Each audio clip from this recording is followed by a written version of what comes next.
BNP জামাতের মতো রাজনৈতিক দলকে বলবো আপনারা কৃতজ্ঞতা প্রকাশ করুন। গণ অধিকার পরিষদ আগামী নির্বাচনে এই নিম্ন কক্ষে প্রার্থীর পাশাপাশি 300 আসনেই প্রার্থী দেওয়ার সিদ্ধান্ত নিয়েছি।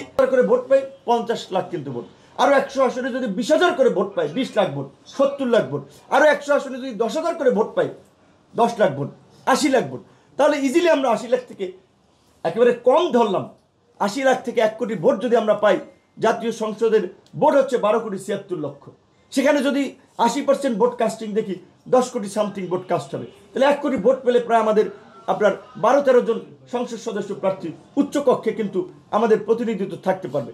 তাই আমরা গণ অধিকার পরিষদ আগামী নির্বাচনে এই নিম্ন কক্ষে প্রার্থীর পাশাপাশি 300 আসনেই প্রার্থী দেওয়ার সিদ্ধান্ত নিয়েছি। আমরা দেশবাসীর সমর্থন চাই এবং গণ অধিকার পরিষদের যে রাজনৈতিক অঙ্গীকার 2021 সালে যেটা জাতির সামনে আমরা উপস্থাপন করেছিলাম, সংসদ একটি ভারসাম্যপূর্ণ সংসদের জন্য উচ্চকক্ষ নিম্নকক্ষ, উচ্চকক্ষে পিয়ার, প্রধানমন্ত্রী রাষ্ট্রপতির ক্ষমতার ভারসাম্য আনায়ন, 2 বারের বেশি যেন কেউ প্রধানমন্ত্রী না থাকতে পারে, এই সমস্ত বিধানগুলো আজকে বাস্তবায়ন হচ্ছে। এটি আমাদের জন্য আনন্দের। এই সংগ্রামটা আমরা একটা প্রতিকূল সময় শুরু করলেও আজকে সেটি আলোর মুখ দেখছে, যেটি আমাদের সাধারণ সম্পাদক বলেছিল যে এই 2018 সালে যদি কোটা সংস্কার আন্দোলন আমরা না করতাম, শুধু আন্দোলন করে না, হামলা মামলার পরে ওই 17ই ফেব্রুয়ারি থেকে 2018 সালের ওই 4 অক্টোবর প্রজ্ঞাপন পর্যন্ত যদি লেগে না থাকতাম, এই 24-এর কোটা সংস্কার আন্দোলন হতো না, এই গণ অভ্যুত্থান হতো না, আজকের এই পরিবর্তন হতো না, বিএনপি জামাতের জন্য আজকে ক্ষমতায় যাওয়ার প্রেক্ষাপট তৈরি হতো না।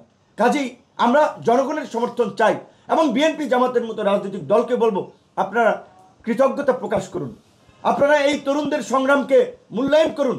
যেই তরুণরা যখন আপনারা কোণঠাসা ছিলেন, রাজপথে দাঁড়াতে পারেন নাই, কর্মসূচি করতে পারেন নাই, আমরা জীবনের ঝুঁকি নিয়ে জীবন বাজি রেখে কিন্তু রাজপথে লড়াই সংগ্রাম করেছি। কাজেই এর মূল্যায়ন আপনারা করুন। আপনারা অবমূল্যায়ন করলে ভবিষ্যতে কিন্তু দেশের মানুষ সব কিছু দেখবে, তার বিচার কিন্তু জনগণ করবে। এবং আগের মতো ওই কেন্দ্র দখল করে দিনের ভোট রাতে করে নির্বাচনে কেউ জনপ্রতিনিধি হবে সেই বিধান নাই। কাজেই সরকারি কর্মকর্তা কর্মচারী যারা নির্বাচনে দায়িত্ব পালন করবেন, আমরা পরিষ্কারভাবে বলতে চাই এখন থেকে আপনাদের আচরণ যেন নিরপেক্ষ হয়। আপনারাও যদি আগের মতো দলকানা হন তাহলে কিন্তু ভবিষ্যতে আপনাদেরকেও কিন্তু জনগণের মুখোমুখি হতে হবে। এবং সকল রাজনৈতিক দলগুলোকে বলবো আপনার জেলার, আপনার উপজেলার ওসি, ইউনো, ডিসি, এসপি কি করছে, কোন রাজনৈতিক দলকে প্রাধান্য দিচ্ছে, কাকে খাতির করছে, এই সমস্ত বিষয়ে এখনই চিহ্নিত করুন। তার নিরপেক্ষতা যদি আপনার কাছে প্রশ্নবিদ্ধ মনে হয় অভিযোগ দায়ের করুন। নির্বাচনের আগে আমরা সারা দেশে একটা নিরপেক্ষ প্রশাসনিক ব্যবস্থা নিশ্চিত করেই আমরা নির্বাচনে যেতে চাই। সর্বশেষ সকল রাজনৈতিক দলের প্রতি এটি আমাদের আহ্বান থাকবে, যে কোনো বিনিময় মূল্যে যে কোনো পরিস্থিতিতে ফেব্রুয়ারিতে এবং ফেব্রুয়ারির প্রথমার্ধেই জাতীয় নির্বাচন হতে হবে। এইটা যেন আমাদের মনন এবং মগজে থাকে। ফেব্রুয়ারিতে জাতীয় নির্বাচন রেখেই যেন আমাদের সমস্ত রাজনৈতিক কর্মসূচি, কর্ম পরিকল্পনা আমরা নিয়ে থাকি। ফেব্রুয়ারির নির্বাচন যদি বাধাগ্রস্ত হয়, ফেব্রুয়ারিতে যদি নির্বাচন না হয়, তাহলে কিন্তু কারোর জন্য সামনে ভালো কিছু পরিস্থিতি অপেক্ষা করবে। আজকে জামাত দেখেন গত 16 বছর নিষিদ্ধ ছিল, আজকে যে কিছুক্ষণ আগে 11টা একটা সংবাদ সম্মেলন করেছেন, সমস্ত মিডিয়া জামাতের অফিসে গিয়েছেন না, জামাতের অফিসে প্রোগ্রাম করতে পেরেছে, 16 বছরে পেরেছে। তাহলে আবার যদি একটা পরিস্থিতি তৈরি হয়, ভুক্তভোগী প্রথমে হবে জামাত। তারপরে এই যে আমরা ছাত্র, এই তরুণরা যারা এই গণ অভ্যুত্থানের নেতৃত্ব দিয়েছি, আপনারা জানেন রাজনৈতিক দল কোনো নেতৃত্ব দেয়নি, আন্দোলন সংগ্রামের নেতৃত্ব দিয়েছে তরুণরা। তারপরে বিএনপি, আজকে বিএনপি ক্ষমতায় না থেকেও কিন্তু ক্ষমতার কাছাকাছি সুযোগ সুবিধা ভোগ করছে।